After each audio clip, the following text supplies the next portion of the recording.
का वो भी इतना बड़ा बच्चेदानी निकालने का, लोग तो हुआ बना के रखते हैं कि बच्चेदानी का ऑपरेशन होगा, पता नहीं अब क्या ही होगा, 6 महीने बेड रेस्ट करना पड़ेगा। आप भी यही भावना लेके आए थे क्या? सोचा था ऐसे ही था मैं, क्या होता है क्या होगा आगे, लेकिन मन में अभी ऐसे थोड़ा दर्द हो रहा हो। तभी 12 घंटे हुए बेटा, 24 घंटे तो दो हमें रिकवरी की। हमने 24 घंटे बोले थे आपको कि 24 घंटे में बिल्कुल ठीक कर देंगे आपको, अब शाम तक एकदम परफेक्ट हो जाओगे। लेकिन आप सोचो जो 6 महीने का दिमाग में बिठा के लाए थे कि 6 महीने आराम करूंगी, बेड पे रेस्ट करूंगी, वो तो सब हमने मौका ही नहीं दिया। वो तो हमने सब फेल कर दिया आपकी आशाएं हैं। हाँ, अब तो आपको इनको खाना बना के देना ही पड़ेगा। हाँ, अब 7 दिन तो आप बना के खिलाओगे इनको, हाँ, खिला दूंगा। 7 दिन के बाद या 8वें दिन से ये बना देंगे आपके लिए। थोड़ी सेवा तो करा दें, है ना?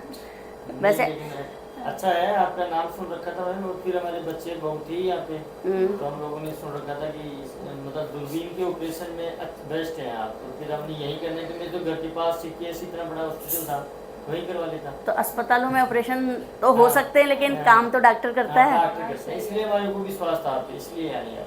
क्योंकि बड़े बड़े अस्पतालों में बड़ी बड़ी बिल्डिंगें तो होती है। था ऐसे, फिर वो मंजू ने ऐसे फूल भी लिया था मुझे ऐसे कि भाई हाँ मैडम बहुत अच्छा ये तो आपका तो घर का अस्पताल है। हाँ, इसीलिए। लेकिन आप सोचो कि आप तो सिर्फ सीकेएस और जयपुर की बात कर रहे हो, अब जो बाकी मरीज आपके साथ ऑपरेट हुए हैं, वो एक मरीज बेचारा कहाँ, चंडीगढ़, दिल्ली, हरियाणा, देहरादून, कितनी जगह चक्कर लगाया है उसका, कहीं उसका ऑपरेशन करने के लिए किसी ने हाँ ही नहीं करी। अब वो बेचारा यहाँ पहुँचा है, अब उसका ऑपरेशन हमने किया है। तो आप सोचो कि कितनी दूर दूर से, इलाहाबाद से, यूपी से, अयोध्या से मरीज आते हैं, उनके आसपास अस्पताल नहीं है, लेकिन कोई कारण से आते हैं ना। आपका तो काफी एक्सपीरियंस है, लेकिन हमारे मेरे बुआ जी के कंवर साहब हैं, जवाई हैं वो, चौधरी चरण सिंह नाम है उनका, हाँ हाँ, लेप्रोस्कोपी वगैरह का अच्छा करते हैं, तो मैंने उनसे भी सजेशन लिया आपके लिए, तो उन्होंने कहा कि नहीं बेस्ट है, उनसे कराओ। नहीं नहीं, अच्छे से किया है आपका, एकदम बढ़िया। मैंने खुद से किया है, 3 ऑपरेशन हो रखे थे आपके बच्चेदानी पे, वो पेशाब की थैली पूरी चिपकी हुई थी, बहुत मुश्किल से हटाई है।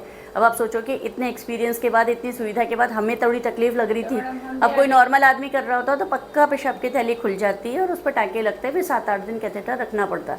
ये मोस्ट कॉमन कॉम्प्लिकेशन है जिनके पहले 3-4 सिजेरियन ऑपरेशन हो चुके होते हैं। हाँ, नहीं कईयों के, जैसे हमारे सामने भी एक विनायक हॉस्पिटल में एक लेडीज का ऑपरेशन किया था मैंने, तो वो पेशाब की थैली फट गई थी उनसे। हाँ, वही तो मैं बता रही हूँ। डेथ तो खैर इसमें नहीं होती, क्योंकि पेशाब की थैली खुल, क्या कर दिया, तो फिर उसका पेट ऐसे फूल गया। अच्छा, तो टाइम पे पता नहीं चला होगा, वो तो कॉम्प्लिकेट। अगर मान लो ऐसी कोई चीज़ हो भी जाती है तो तब बड़ा कोई बड़ी बात नहीं होती, उसको वापस टाँका लगा देते हैं और वो सही हो जाती है। कहते हैं कि उसकी वो जो थैली थी ना वो फट गई थी, फिर उसको स्टिच किया, प्रॉपर नहीं हुई, क्या नहीं हुई, तो 2-3 दिन तक उसका पेट एकदम फूल गया।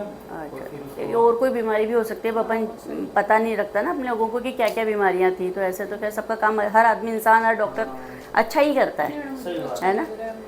आप तो आराम से घूमो फिरो, अपना काम करो, है ना?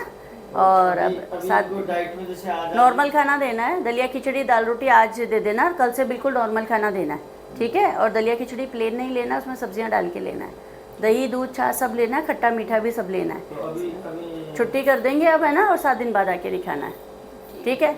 लोगों में एक भ्रम होता है कि पहले ऑपरेशन हो जाते हैं तो फिर दूरबीन का ऑपरेशन नहीं हो सकता, लेकिन जैसे 3-3 आपके सिजेरियन ऑपरेशन के बाद भी, तो आराम से तसल्ली से 3D लेप्रोस्कोपी अगर करें तो सेफ्टी से सारा ऑपरेशन हो सकता है और कोई चीज़ डैमेज भी नहीं होती है। हमने लास्ट टाइम अभी प्रेजेंटर जी कहा था ना CPS में, हाँ तो सरिता शर्मा जी है वहाँ पे, तो उन्होंने कहा था कि सर मैं तो ओपन ही करूँगी। हाँ, हो सकता है कुछ लोग करते होंगे दूरबीन से, लेकिन मैं तो ओपन करूँगी। ठीक है, ठीक है बेटा। अब